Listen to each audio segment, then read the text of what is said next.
పాలకోవా ఈ పేరు వింటే చాలు అందరికీ నోరూరకమానదు. అయితే శ్రీకాళహస్తి కోవా మాత్రం సంథింగ్ స్పెషల్.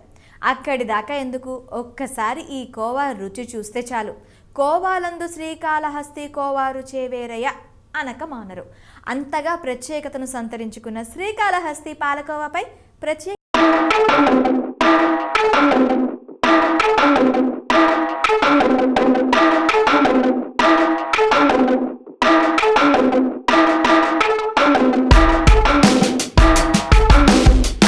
వచ్చేది అక్కడి శ్రీకాళహస్తీశ్వరుడి ఆలయం.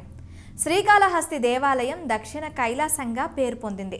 ఒకప్పుడు తిరుమల కంటే ప్రఖ్యాతిగాంచిన శ్రీకాళహస్తి దేవాలయం తిరుపతికి సమీపంలోనే ఉంటుంది. ఇక్కడ మహాశివుడు వాయులింగంగా ఉద్భవించాడు అనేది మనకు తెలిసిన చరిత్ర. అయితే ఇక్కడ ఆలయంతో పాటు మరో ప్రత్యేకత కూడా ఉంది. అదే దాదాపు 7 దశాబ్దాలుగా ప్రాచుర్యంలో ఉన్న పాలకోవా. తిరుపతికి 36 కిలోమీటర్ల దూరంలో ఉన్న శ్రీకాళహస్తికి వెళ్ళిన వారు దైవ దర్శనం అనంతరం ఈ పాలకోవా మాత్రం రుచి చూడక మానరు. అంతటి ఫేమస్ ఈ పాలకోవా. అక్కడికి వెళ్ళిన వారికి ఎప్పటికీ గుర్తుండిపోయే అద్భుతమైన స్వీట్ ఏదైనా ఉంది అంటే అది ఈ పాలకోవా మాత్రమే. ఆ కోవా రుచి చూసిన వారెవరూ దాన్ని మర్చిపోలేరు. అంతటి ఫేమస్. దీంట్లో ఎలాంటి సందేహం లేదు. ఎప్పటి నుంచి ఉన్నదో రుచి అనేది నాకు తెలియదు, కానీ మేము గత 35 ఇయర్స్గా మేము వస్తున్నాం. రుచి ఏ రకంగానూ తగ్గే పరిస్థితిలో ఉండదు.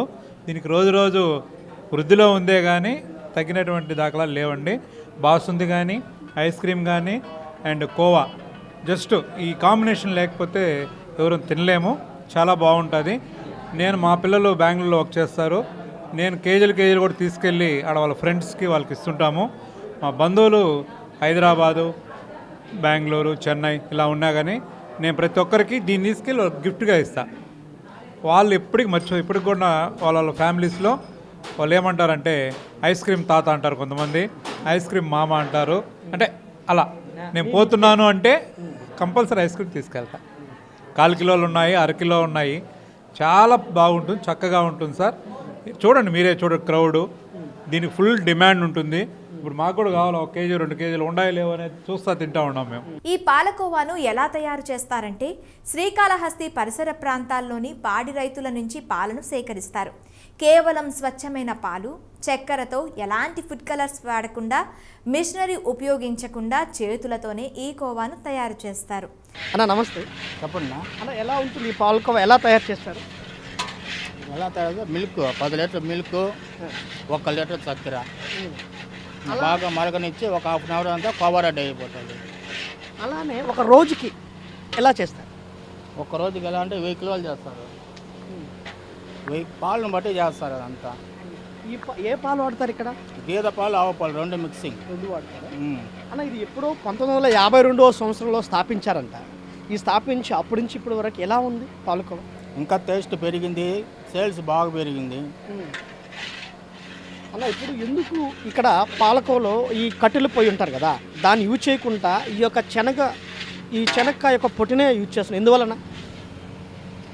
శనక్కాయ పొట్టు అంటే కట్లకి గ్యాస్ కన్నా హీట్ బాగా వస్తుంది కాబట్టి ఇది లాగుతుంది. మనకు కలిసి వస్తుంది, మన హీటు సెగ కలిసి వస్తుంది అనమాట. అందువల్ల దీని వాడేది. మీరు ఇక్కడ గత 25 సంవత్సరాల నుంచి పనిచేస్తున్నారని నాకు ఒక సమాచారం జరిగింది. ఆ రోజు నుంచి ఈ రోజు వరకు మీ చేతి వాటన చాలా చక్కగా అద్భుతంగా తయారు చేస్తున్నారు అంటున్నారు. ఏ రోజు కూడా రుచి మారలేదన్నారు. ఏంది మీ రహస్యం, మీ చేతిలో ఉన్న రహస్యం? మన చేతిలో రహస్యం ఏం కాదు, మన society milk, society original milk కాబట్టి వెన్న సత్వం బాగుంటుంది కాబట్టి టేస్ట్ వస్తుంది. మన మిల్క్లో కల్తీలు పౌడర్ గీటర్ ఏమి కాబట్టి అది మనకు టేస్ట్, ఏ టేస్ట్ కాదు ఆ టేస్ట్ వస్తూనే ఉంటుంది. అన్న, ఈ యొక్క పాలకోవలో ఏమేమి వేస్తారు తయారీకి? ఏమేరు పాలు, చక్కెర తప్ప 2 ఏమీ లేవు. పౌడర్ కానీ, మిక్సింగ్ కానీ, రవ్వ కానీ ఏమి కల్తీ ఉండదు. ఓన్లీ పాలు, చక్కెర. ఎన్ని లీటర్ పాలు యూజ్ చేస్తారన్నా? ఇప్పుడు ఒక బాణం పెట్టారు కదా మీరు, దాంట్లో మ్యాక్సిమం ఎన్ని లీటర్లు పాలు పోస్తారు? 10 లీటర్లు పాలు పోస్తాను. 10 లీటర్లు పాలు పోసి 1 కిలో చక్కెర, లీటర్కి 100 గ్రాముల లెక్కన చక్కెర కలుస్తుంది. ఎన్ని కిలోలు వస్తుంది? 10 లీటర్లకి పాలకి ఎన్ని కేజీలు పాలకు వస్తుంది? 2.5 కిలో నికరంగా రావాలి. గేదె పాలు అయితే 3 కిలోలు వస్తుంది. ఆవు పాలు అయితే 2.5 కిలో వస్తుంది. రెండు మిక్స్ చేస్తే 3 కిలోలు వస్తాయి. ఈ యొక్క గేదె పాలకి మరియు ఆవు పాలకి డిఫరెన్స్ ఏమైనా ఉంటుందన్నా? ఆవు పాలు అంటే వెన్న శాతం లైట్గా ఉంటుంది, గేదె పాలు ఫ్లాట్ అన్నీ నిక్కరంగా ఉంటుంది. కాబట్టి మనం రెండు మిక్సింగ్ చేసామంటే మన నూక అనేది ఏర్పడుతుంది, క్వాలిటీ బాగుంటుంది, తినేదానికి రుచిగా ఉంటుంది. ముఖ్యంగా తయారీ విధానంలో అనేక జాగ్రత్తలు పాటిస్తూ తయారు చేసే ఈ కల్తీ లేని కోవా అంటే సామాన్యులకే కాదు, ఎంతోమంది ప్రముఖులకు కూడా చాలా ఇష్టం. ఇంకో విషయం ఏంటంటే కోవా తయారీలో కట్టెలను కూడా వాడరట. కట్టెలపై కోవాను తయారు చేస్తే ఈ కోవాకు అంత రుచి రాదట. తయారీ కోసం వేరుశనగ పొట్టును మాత్రమే ఉపయోగిస్తారు. వేరుశనగ పొట్టు ద్వారా వచ్చే మంట హెచ్చు తగ్గులు లేకుండా తయారీకి సమానంగా ఉంటుందని తయారీదారులు అంటున్నారు. రైతుల దగ్గర నుంచి నేరుగా సేకరించిన పాలతో కోవా, ఐస్ క్రీమ్, బాసుంది తయారీకి ఉపయోగిస్తామని చెప్తున్నారు. పాలకోవాని మిషన్స్తో కాకుండా మాన్యువల్గా తయారు చేయటం ద్వారా కోవా బాగా రుచికరంగా వస్తుందని తయారీదారులు అంటున్నారు. ఇక్కడ ఉన్న రోజులు మేము రెగ్యులర్గా ఇక్కడికి వచ్చి తినడం అనేది ఒక ఇది అయిపోయింది అనమాట. తర్వాత ఇక్కడ పాలు అనేది చాలా ఇంపార్టెంట్. మనకి ఎక్కడ కూడా పాలు ప్యాకెట్లుగా కనబడతాయి. ఇక్కడ పాలు ఎట్లంటే మనం క్యాన్లోనే అలానే తీసుకొని వచ్చి మనకు ఇలా కుళాయిలాగా పెట్టి దాంతో పట్టించి పోసేవాళ్ళు అనమాట. ఆ చిన్నప్పుడు అప్పటి నుంచి కూడా మేము ఇక్కడ తెలిసిన వాళ్ళం అనమాట. మేము రెగ్యులర్గా ఇక్కడికి వచ్చి పోతూ ఉంటాము. దాంతోపాటు ఇప్పుడు తిరుపతిలో మేము మారినా కూడా ఎప్పుడు వచ్చినా ఇక్కడికి మన పాల్కోవని మళ్ళీ ఐస్ క్రీమ్ తినకుండా అయితే ఎప్పుడు పోము అనమాట. మళ్ళీ దాంతోపాటు మన ఫ్రెండ్ సర్కిల్స్ కానీ ఎక్కడి నుంచి అయినా వచ్చినా కూడా వాళ్ళని కాళహస్తి టెంపుల్ చూస్తే ఖచ్చితంగా ఇక్కడికి కూడా వస్తారు. సార్ ఇప్పుడు ఆ రోజు నుంచి ఈ రోజు వరకు రుచి ఏమైనా చేంజ్ అయ్యేట్టుగా ఉందా? రుచిలో ఎటువంటి తేడా ఉండదు, చాలా అద్భుతంగా ఉంటుంది. నభూతో నా భవిష్యత్ అన్నమాట. దానిలో మాత్రం బాగుంటుంది. ఇప్పుడు ఎలా ఉంది సార్? ఇప్పుడు పాలకో తింటున్నారు, అలా ఐస్ క్రీమ్ ఉంటుంది. ఈ ఐస్ క్రీమ్ యొక్క మజా మీకేమనిపిస్తుంది? ఈ కాంబినేషనే హైలైట్ అనమాట. ఇది మామూలుగా ఎవరు కూడా ఈ కాంబినేషన్లో చాలా వరకు తినడం అనేది తక్కువ మంది ఉంటారు. మనకు కాళహస్తిలో ఒక ట్రేడ్ మార్క్ ఏదంటే పాలకోవా విత్ ఐస్ క్రీమ్తో తినడం అనేది ఒక ట్రేడ్ మార్క్గా గత 40 ఇయర్స్గా ఇక్కడ మేము చూస్తున్నాం అన్నమాట. మేము చిన్నప్పుడు ఉన్నప్పుడు కూడా అక్కడి నుంచి మేము ఉండేది ముత్యాలమ్మ గుడి వీధి, అలా ఎక్కడున్నా కూడా అక్కడి నుంచి ఒక క్యాన్ పెట్టుకొని వచ్చి పరిగెత్తుకుంటే అప్పుడు ఇక్కడ ఉండింది, ఇటుపక్క నుంచి మనకు ఓపెనింగ్ ఉండింది, ఇక్కడ తీసుకొచ్చి ఇట్లా పెట్టి తీసుకున్నామంటే ఇక్కడ నుంచి కరిగే లోపల ఇంటికి వెళ్ళి అందరం కలుసుకొని కూర్చొని తినేవాళ్ళం అన్నమాట. శ్రీకాళహస్తి పాలకోవాకు తెలుగు రాష్ట్రాలతో పాటు కర్ణాటక, తమిళనాడులోనూ మంచి గిరాకీ ఉంది. డిమాండ్ను బట్టి హైదరాబాద్, బెంగళూరు, చెన్నై వంటి మహానగరాలకు ఇక్కడి పాలకోవాను రవాణా చేస్తున్నారు నిర్వాహకులు. సార్ ఇక్కడ ఒక రోజుకి ఎంత తయారవుతుంది సార్? 150 కిలోలు, 160 కిలోలు తయారవుతుందా? ఎంత సార్? 1/4 కిలో? 1/4 కిలో 75 రూపాయలు. అదేవిధంగా అర కేజీ అయితే 150 రూపాయలు. కేజీ అయితే 300 సార్. 300 సార్. ఆ ఒక రోజుకి మొత్తం సేల్స్ అయిపోతుందా? Sales sir, super. Full demand. ఏమైనా మీరు కొరియర్లు కానీ ఏమైనా పంపిస్తారా? ఆన్లైన్ ఉంది సార్. ఆన్లైన్ కూడా ఉంది. ఇది ఎట్లాంటి ప్రాంతాల్లో చూసుకుని తింటారు అందరూ? ఇప్పుడు పక్కనే తమిళనాడు, కర్ణాటక, హైదరాబాద్ ఉన్నాయి కదా. అవునా సార్? ఆ ప్రాంత వాసులు కూడా బాగా వస్తారు సార్, బాగా వస్తారు సార్. ఇప్పుడు మూవీలో మీ యొక్క పాలకూర గురించి మూవీలో మాట్లాడడం జరిగింది అల్లు అర్జున్ గారు.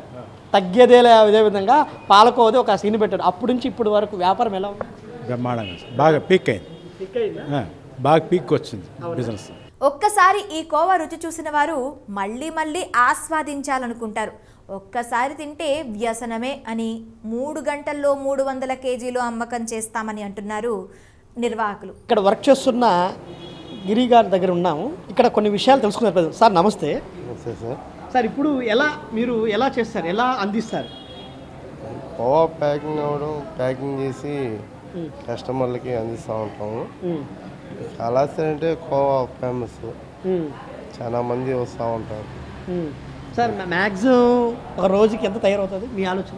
రోజుకి 150-200 కేజీలు అయిపోయి ఎంత జరుగుతుందా? సో ఇదేనా ఈ విజువల్స్లో చూస్తున్నాం కదా సార్. ఇక్కడ ఇప్పుడు మీరు వేసారు కదా, ఈ యొక్క కాటా ఉంది కదా, ఎంత వెయిట్ కట్ అంటారు కదా దాన్ని, ఆ వెయిట్ 1/2 కేజీ 1/4 కేజీ ప్యాకింగ్ చేస్తాం. ఎంత సార్ ఇక్కడ? 1/4 కేజీ 75 రూపీస్. అదే 1/2 కేజీ 150. కేజీ 300. 300. అయితే మీరు ఈ కాళశ్రీ పాలకోవతో అందరిని ప్రజల మనసులో దోచేసుకుంటున్నారు అయితే. కాళశ్రీ కోవా అంటేనే ఫేమస్. అవునా సార్? మీరు ఉదయం ఇప్పటి నుంచి డ్యూటీకి రావాలా? ఇప్పటి నుంచి ఎప్పుడు పోవాలి సార్? ఉదయం 6 గంటలకు వస్తాను. నైట్ ఉదయం 6 గంటల నుంచి 6 నుంచి రన్నింగ్లో ఉంటుంది అమ్మకం. నైట్ 8:30, 9 అయిపోతుంది. అంతేకాదండోయ్, ఇక ఈ గోవా గురించి పుష్ప సినిమాలో కూడా ఓ డైలాగ్ ఉంటుంది. అంతేకాదు, పుష్ప సినిమా షూటింగ్ సమయంలో చిత్ర బృందంలోని వారు రోజు వచ్చి ఐస్ క్రీమ్ కోవా తినేవారట. వారు కోవాను తినడంతో పాటు ప్యాక్ చేసుకుని తీసుకెళ్లేవారట. అంత వరల్డ్ ఫేమస్ ఉన్న ఈ పాలకోవాను మనం కూడా టేస్ట్ చేయాల్సిందే. గతంలో ఉన్న 1952 సంవత్సరం స్థాపించిన ఈ యొక్క పాలకోవా స్పెషల్గా తయారవుతున్న ఈ పాలకోవా ఈ రోజు వరకు అంటే 2024 వరకు కూడా అదే రుచితో అదే క్వాలిటీ కూడా జరగడం జరుగుతుంది. ఇది అప్పటికంటే ఇప్పుడు ఇంకా గ్రోత్ పెరిగిపోయింది. రోజుకి 150 కేజీలు 200 కేజీలు దాకా పోతాయంట. అదేవిధంగా ఆన్లైన్ బిజినెస్ హైదరాబాద్, తమిళనాడు, కర్ణాటక ఆ రాష్ట్రాలకు కూడా ఈ చాలా తీసుకుని కూడా వెళ్తారంట. ఈ సాక్షాత్తు ఇక్కడ ఉన్న శివయ్య అని కూడా దక్షిణ కార్తీక కూడా పిలుస్తుంది. ఆయన ఎంత సాక్షిగా ఉంటుందో ఈ పాలకోవ రుచి కూడా అదే విధంగా ఉంటుందో కూడా ఇక్కడ ఉన్న ప్రజలు కూడా చెప్తున్నారు. రిపోర్టర్ చందుతో కెమెరామెన్ అభిషేక్.